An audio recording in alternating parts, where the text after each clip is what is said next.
Jack Johnson was born May 18th, 1975 on the north shore of Oahu, Hawaii. His parents were Patty Johnson and Jeff Johnson. Jeff Johnson was a semi-pro surfer, and they both lived on the North Shore for quite a while. Around age 5, Jack started surfing with his dad, and then around age 8, he started playing around with the guitar.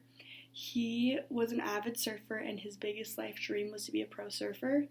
This became realized around age 17 when he was invited to the Pipe Masters International competition.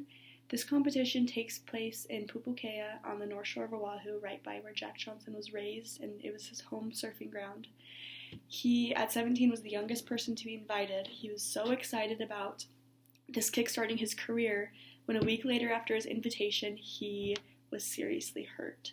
The pipeline wave is interesting because it is this big rush of water coming from all the way across the ocean, and then there's a high coral bed right at this beach. So the water gets pushed up.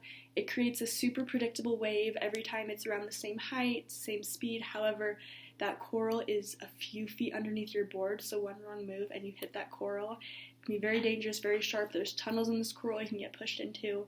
And so that's what happened to Jack. He just made a slip, got pushed into this coral, and he ended up getting 100 stitches around his forehead, a TBI, a traumatic brain injury, and he lost half of one of his teeth. There is a funny interview a few weeks after this happened between Jack and Kelly Slater. Kelly Slater is now a world-renowned pro surfer. However, they were really good friends throughout high school.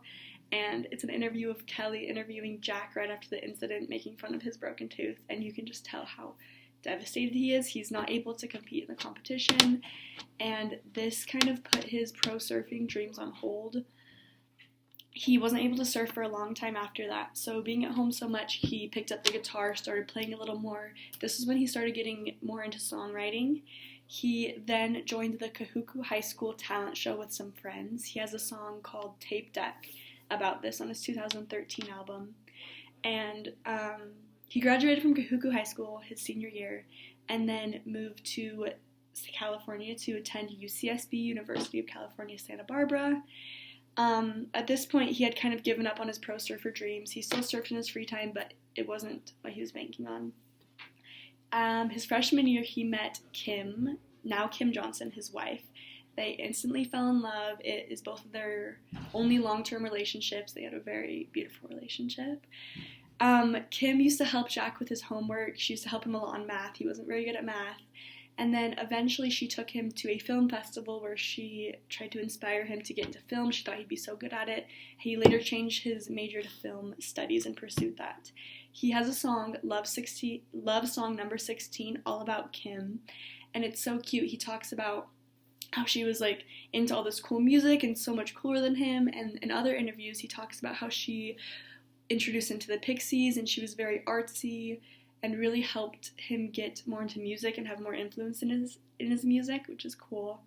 And so she graduated with a degree in teaching. He graduated in film studies. He started filming for surfing documentaries. And then in 1999, Jack got his first big break. G Love, who he met through film, was a semi-popular artist at the time, and Jack was featured on his album Philadelphonic.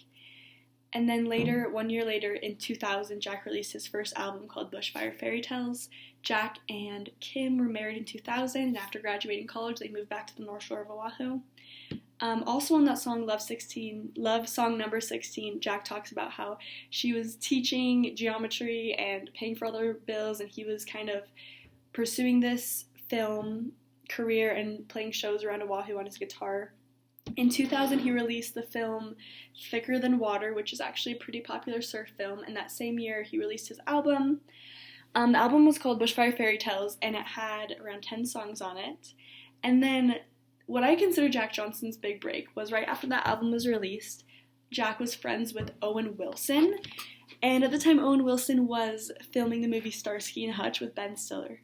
And Owen Wilson was talking to Jack about his recent album. He was like, yeah, like, I like your music, I think it's pretty good, but, like, I like it in a normal way. Like, Ben Stiller's obsessed with your album. Like, there's stories about him coming to set in his convertible, and all he would play was this one album apparently it was really annoying everyone on set. He quoted Jack Johnson constantly.